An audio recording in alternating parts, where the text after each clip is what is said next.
The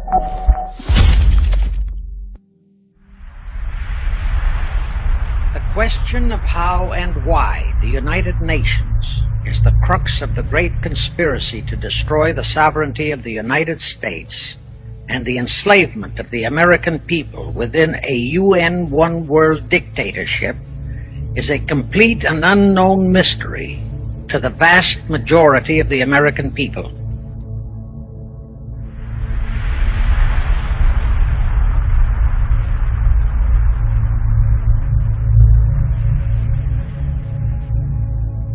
The reason for this unawareness of the frightening danger to our country and to the entire free world is simple. The masterminds behind this great conspiracy have absolute control of all of our mass communications media, especially television, the radio, the press, and Hollywood. We all know that our State Department, the Pentagon, and the White House have brazenly proclaimed that they have the right and the power to manage the news, to tell us not the truth, but what they want us to believe. They have seized that power on orders from their masters of the great conspiracy. And the objective is to brainwash the people into accepting the phony peace bait to transform the United States into an enslaved unit of the United Nations one world government. Is that our so-called leaders in Washington, whom we elected to safeguard our nation and our Constitution, are the betrayers, and that behind them are a comparatively small group of men whose sole objective is to enslave the whole world of humanity in their satanic plot of one world government. Now, as a matter of further intelligence, a term used by the FBI, let me clarify the meaning of the expression, "he is a liberal." The enemy, meaning the one-world conspirators, have seized upon that word liberal as a cover-up for their activities. It sounds so innocent and so humanitarian to be liberal. Will make sure that the person who calls himself a liberal or is described as a liberal is not in truth a red. Now then, this satanic plot was launched back in the 1760s when it first came into existence under the name of the Illuminati. This Illuminati was organized by one Adam Weishaupt, born a Jew, who was converted to Catholicism and became a Catholic priest, and then, at the behest of the then newly organized House of Rothschild, defected and organized the Illuminati. Naturally, the Rothschilds financed that operation. And every war since then, beginning with the French Revolution, has been promoted by the Illuminati, operating under various names and guises. In the United States, they set up what they called the Council on Foreign Relations, commonly referred to as the CFR. And this CFR is actually the Illuminati in the United States. And its hierarchy, the masterminds in control of the CFR, to a very great extent, are the descendants of the original Illuminati conspirators. But to conceal that fact, most of them changed their original family names to American-sounding names. For example, the true name of the Dillons, Clarence and Douglas Dillon, once Secretary of the U.S. Treasury Department, is Lepowski. There is a similar establishment of the Illuminati in England, operating under the name of the British Institute of International Affairs. There are similar secret Illuminati organizations in France, Germany, and other nations, operating under different names. But at all times, the operations of these organizations were and are masterminded and controlled by the internationalist bankers who in turn were and are controlled by the Rothschilds. Now, just why did the conspirators choose the word Illuminati for their satanic organization? Weishaupt himself said that the word is derived from Lucifer and means holders of the light, using the lie that his objective was to bring about a one-world government to enable those with mental ability to govern the world and prevent all wars in the future. In short, using the word peace on earth as his bait. Perhaps the most vital directive in Weishaupt's plan was to obtain absolute control of the press so that all news and information could be slanted, so that the masses could be convinced that a one-world government is the only solution to our many and varied problems. Now do you know who owns and controls our mass communications media? I'll tell you, practically all the movie lots in Hollywood is owned by the Lehmans, Kuhn Loeb and Company, Goldman Sachs, and other internationalist bankers. All the national radio and TV channels in the nation are owned and controlled by those same internationalist bankers. In 1834, the Italian revolutionary leader Giuseppe Mazzini was selected by the Illuminati to direct their revolutionary program throughout the world. Mazzini had enticed an American general named Albert Pike into the Illuminati. Pike was fascinated by the idea of a one-world government, and ultimately he became the head of this Luciferian conspiracy.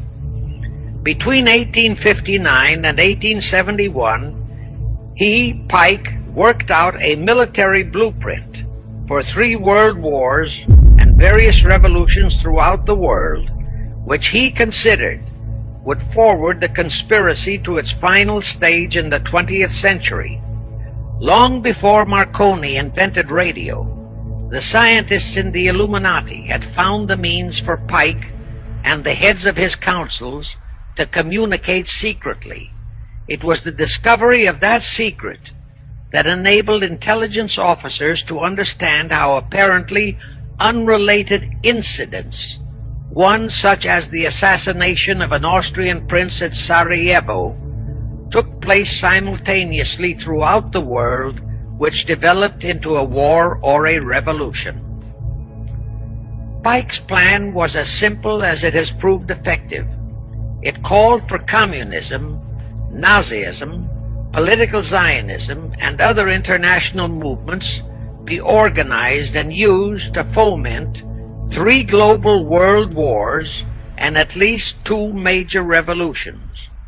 World War III is to be fomented by using the so-called controversies the agents of the Illuminati, operating under whatever new name, are now stirring up between the political Zionists and the leaders of the Muslim world. That war is to be directed in such a manner that all of Islam and political Zionism, Israel, will destroy each other, while at the same time the remaining nations, once more divided on this issue, will be forced to fight themselves into a state of complete exhaustion, physically, mentally, spiritually, and economically. Now, can any thinking person doubt that the intrigue now going on in the Near, Middle, and Far East is designed to accomplish that satanic objective? Pike himself foretold all this in a statement he made to Mazzini on August 15, 1871. Pike stated that after World War III is ended, those who will inspire to undisputed world domination will provoke the greatest social cataclysm the world has ever known. Quoting his own words, taken from the letter he wrote to Mazzini, and which letter is now catalogued in the British Museum in London, England, he said, "We shall unleash the nihilists and the atheists, and we shall provoke a great social cataclysm which in all its horror will show clearly to all nations the effect of absolute atheism, the origin of savagery and of most bloody turmoil. Then everywhere the people forced to defend themselves against the world minority of revolutionaries will exterminate those destroyers of civilization, and the multitudes disillusioned with Christianity, whose deistic spirits will be from that moment on without direction and leadership, and anxious for an ideal but without knowledge where to send its adoration, will receive the true light through the universal manifestation of the pure doctrine of Lucifer, brought finally out into public view, a manifestation which will result from a general reactionary movement which will follow the destruction of Christianity and atheism, both conquered and exterminated at the same time.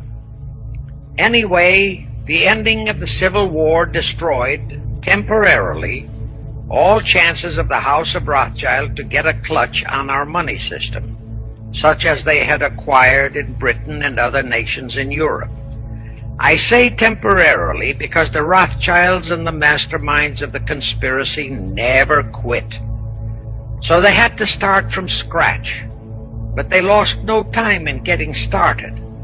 Shortly after the Civil War, a young immigrant who called himself Jacob H. Schiff arrived in New York. Jacob was a young man with a mission for the House of Rothschild. Jacob was the son of a rabbi, born in one of Rothschild's houses in Frankfurt, Germany. After a comparatively brief training period in the Rothschilds' London bank, Jacob left for America with instructions to buy into a banking house, which was to be the springboard to acquire control of the money system of the United States. Actually, Jacob came here to carry out 4 specific assignments. Number 1, and most important, was to acquire control of America's money system. Number 2, find desirable men who, for a price, would be willing to serve as stooges for the great conspiracy and promote them into high places in our federal government, our Congress, in the U.S. Supreme Court, and all federal agencies. Number 3, create minority group strife throughout the nations, particularly between whites and blacks. Number 4, create a movement to destroy religion in the United States, but Christianity to be the chief target. In the final phases of the conspiracy, the one world government will consist of the king dictator, head of the United Nations, the CFR, and a few billionaires, economists, and scientists who have proved their devotion to the great conspiracy. All others are to be integrated into a vast conglomeration of mongrelized humanity, actually slaves.